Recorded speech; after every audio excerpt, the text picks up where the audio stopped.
बिस्मिल्लाहिर्रहमानिर्रहीम। मेरा नाम बिन्यामिन है और आज का जो टॉपिक हम डिस्कस करने जा रहे हैं उस टॉपिक का नाम है ब्रेक डाउन ऑफ पायरोवेट। इस स्लाइड के अंदर हम पायरोवेट के ब्रेक डाउन के बारे में पढ़ेंगे कि कैसे पायरोवेट एरोबिकली या एनएरोबिकली ब्रेक डाउन होगा।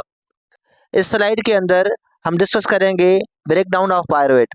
याद रहे, इससे पहले हमने जो लेक्चर डिस्कस किया था उसमें हमने यह सीखा कि किस तरह से एक ग्लूकोज से दो पायरोवेट के मॉलिक्यूल बनेंगे। उसके आगे की कहानी यहाँ से शुरू करेंगे। जब रेस्पिरेशन होगी और ग्लूकोज से दो पायरोवेट के मॉलिक्यूल बनेंगे, उसके आगे अब ये पायरोवेट दो रास्ते में से कोई एक रास्ता चूज करेगा। यानी कि पायरोवेट की ब्रेकडाउन जो होगी या वो ऑक्सीजन की मौजूदगी में होगी। अगर ऑक्सीजन की मौजूदगी में पायरोवेट ब्रेकडाउन हो रहा है तो उसको हम एरोबिक रेस्पिरेशन का नाम देंगे, और अगर ऑक्सीजन की एब्सेंस में हो रहा है तो ऐसे किस्म की रेस्पिरेशन को हम एनएरोबिक रेस्पिरेशन का नाम देंगे। अब इस स्लाइड के अंदर हम डिस्कस करेंगे एनएरोबिक रेस्पिरेशन। अब एनएरोबिक रेस्पिरेशन जब होगी, जब पायरुवेट ब्रेकडाउन होगा तो या बनेगा लैक्टिक एसिड या बनेगा इथाइल अल्कोहल। अगर एनएरोबिकली पायरुवेट ब्रेकडाउन हो रहा है और नतीजे में बनने वाली प्रोडक्ट लैक्टिक एसिड है तो ऐसे किस्म की एनएरोबिक रेस्पिरेशन को लैक्टिक एसिड फर्मेंटेशन का नाम देंगे। और अगर पायरुवेट की एनएरोबिक रेस्पिरेशन हो रही है और नतीजे में प्रोडक्ट जो बन रही है उनका नाम इथाइल अल्कोहल है तो ऐसे किस्म की रेस्पिरेशन को इथाइल अल्कोहल फर्मेंटेशन का नाम देंगे। इस स्लाइड के अंदर हम लैक्टिक एसिड फर्मेंटेशन का जिक्र करेंगे। याद रहे, इससे पहले हमने पढ़ा है ग्लाइकोलाइसिस, जिसमें हमने डिस्कस किया था एक ग्लूकोज से दो पायरुवेट बनते हैं और दो एटीपी नेट रिजल्ट में हमें मिलेगी और दो एनएडीएच बनते हुए हमें नजर आएंगे। ये तमाम तर काम हमने ग्लाइकोलाइसिस में ऑलरेडी डिस्कस किया हुआ है, जिसकी लिंक डिस्क्रिप्शन बॉक्स में अपलोड कर दी गई है। अब यहाँ से आगे की कहानी ये होगी कि अगर ये पायरुवेट मॉलिक्यूल ऑक्सीजन के बगैर टूटेगा तो एनएरोबिक रेस्पिरेशन होगी, और अगर नतीजे में बनने वाली प्रोडक्ट लैक्टिक एसिड या लैक्टेट है तो ऐसे किस्म की एनएरोबिक रेस्पिरेशन को लैक्टिक एसिड फर्मेंटेशन का नाम देंगे। ये काम कैसे होगा? जब एक पायरुवेट मॉलिक्यूल अगर कन्वर्ट होगा एक लैक्टिक एसिड में तो हमें एक एनएडीएच दरकार होगा, और याद रहे ये एनएडीएच ग्लाइकोलाइसिस से बना है। और ये एनएडीएच जब कंज्यूम करेंगे तो इससे हाइड्रोजन निकल जाएगा, इसके इलेक्ट्रॉन लॉस होंगे तो ये एनएडी प्लस बनेगा, और जो इसके हाइड्रोजन निकल गए वो पायरुवेट में हम ऐड करेंगे तो नतीजे में क्या बनेगा भाई? नतीजे में बनेगा लैक्टेट। और याद रहे, अगर ऐसा हमारे पास एक ना होकर दो पायरुवेट के मॉलिक्यूल है तो हमें दो एनएडीएच दरकार होंगे और दो एनएडी प्लस बनेंगे और दो लैक्टेट के मॉलिक्यूल बनते हुए नजर आएंगे। जैसे तमाम तर ये काम साइटोप्लाज्म के अंदर हो रहा है ग्लाइकोलाइसिस वाला, सेम यही काम लैक्टिक एसिड फर्मेंटेशन वाला ये काम भी साइटोप्लाज्म के अंदर होगा।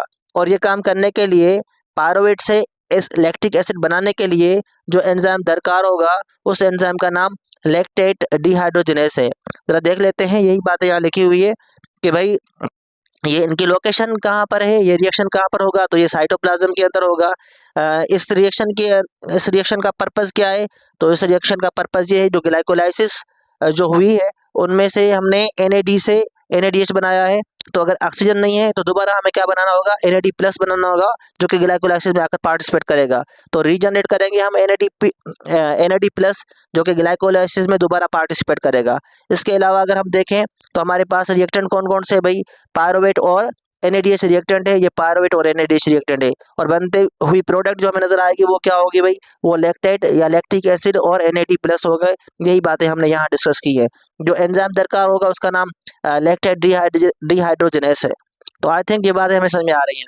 और एक बात, जो एनएडीएच है उसके इलेक्ट्रॉन जो है वो ट्रांसफर होंगे पायरुवेट के बाद, तो नतीजे में हमें लैक्टेट बनता हुआ नजर आएगा। अब एक बात और समझ लें, जब तक ऑक्सीजन अवेलेबल नहीं होगी तब तक पायरुवेट से लैक्टिक एसिड बनता रहेगा, और जब हमारे अंदर लैक्टिक एसिड की क्वांटिटी बहुत ज़्यादा बढ़ जाएगी तो हमें थकावट होगी, हमें फटीग फील होगा।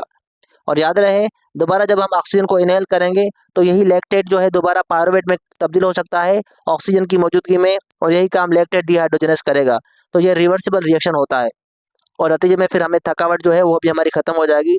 इस स्लाइड के अंदर हम अल्कोहलिक फर्मेंटेशन का जिक्र करेंगे, और जैसे कि हम पहले पढ़ चुके हैं, ग्लाइकोलाइसिस के अंदर एक ग्लूकोज से दो पायरुवेट के मॉलिक्यूल बनते हैं और नेट दो एटीपी और दो एनएडीएच बनते हैं। यहाँ से आगे अगर ऑक्सीजन की सप्लाई ना हो और माइक्रो ऑर्गेनिज्म के अंदर अगर इथाइल अल्कोहल बने तो वो कैसे बनेगा ये समझने की कोशिश करेंगे। इसके लिए दो स्टेप हमें समझने होंगे। पहले स्टेप में डीकार्बोक्सिलेशन होगा। डीकार्बोक्सिलेशन से मुराद ये पायरुवेट जो हमें नजर आ रहा है इससे यहाँ COO यानी कि कार्बन डाइऑक्साइड रिमूव हो जाएगा और नतीजे में 2 कार्बन वाली एक स्ट्रक्चर बनेगी जिसका नाम एसिटाल्डिहाइड होगा।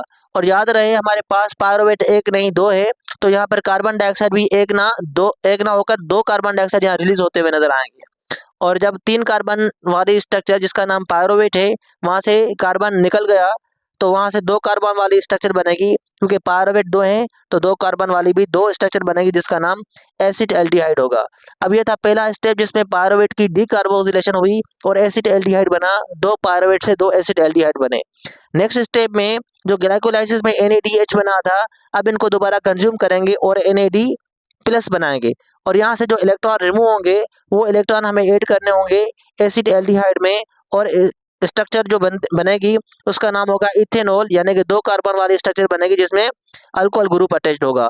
तो कहने का मतलब ये है अगर हमारे पास एसिटाल्डिहाइड 2 है तो हमें NADH भी 2 कंज्यूम करने पड़ेंगे और इनसे इलेक्ट्रॉन निकलकर एसिटाल्डिहाइड में जाएंगे, तो ऐसी प्रोडक्ट जिसका नाम इथेनॉल है वो भी हमें 2 बनते हुए नजर आएंगे। और जब 2 NADH खर्च किए हैं हमने तो 2 NAD प्लस जरूर बनेंगे। ये जरा देखिएगा, यही बातें यहाँ पर लिखी हुई है, जरा देखें। इसमें ये पायरुवेट और NADH दिखाया गया है जो कि रिएक्टेंट है और यहाँ से बनता हुआ इथेनॉल और NAD प्लस है।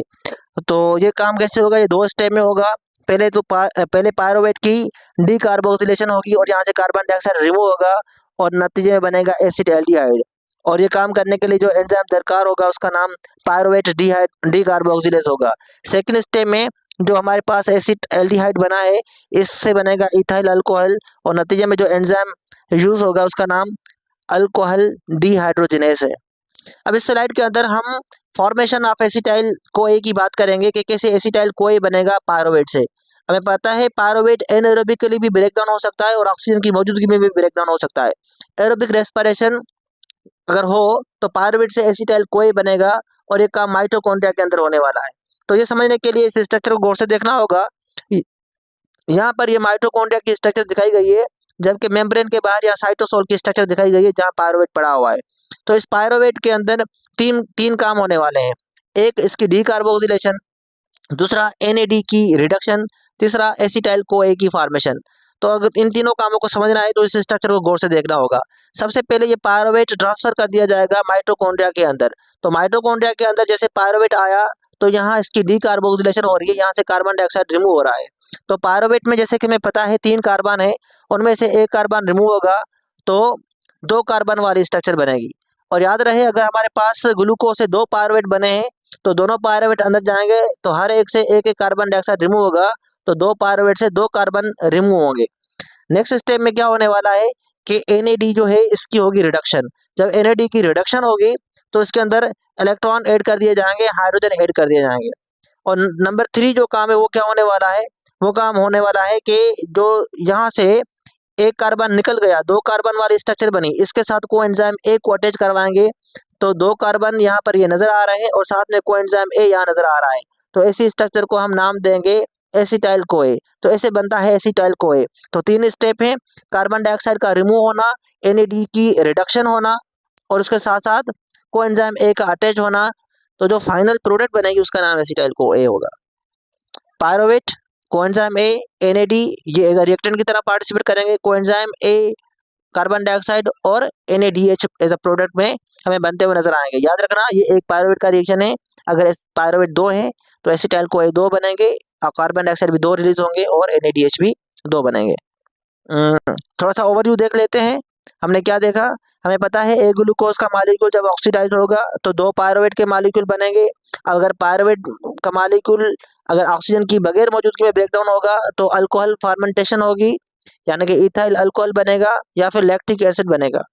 ठीक है, इसके साथ साथ अगर एरोबिक ब्रेकडाउन होगी तो ये जाएगा माइटोकॉन्ड्रिया के अंदर, जहाँ ये मेम्ब्रेन बताई गई है, माइटोकॉन्ड्रिया की मेम्ब्रेन है। माइटोकॉन्ड्रिया के अंदर आने के बाद एरोबिक रेस्पिरेशन होगी और वहां से एसिटाइल कोए बनेगा, फिर हम क्रेब्स साइकिल को स्टार्ट करवाएंगे और नतीजे में कार्बन डाइऑक्साइड, वाटर और बहुत सारी हमें ATP बनते हुए नजर आएंगी, जो कि अगले लेक्चर में हम डिस्कस करने वाले हैं। यह है कोट ऑफ द डे। इस कोट ऑफ द डे में ये लिखा हुआ है कि exams and grades are the temporary but the knowledge is permanent. क्या वाकई ऐसा है? एग्जाम और ग्रेड जो है वो टेम्पररी होते हैं और नॉलेज ही परमानेंट है? आपके राय मैं जानने की कोशिश करूंगा, फीडबैक कमेंट सेक्शन में जरूर दीजिएगा। Thank you.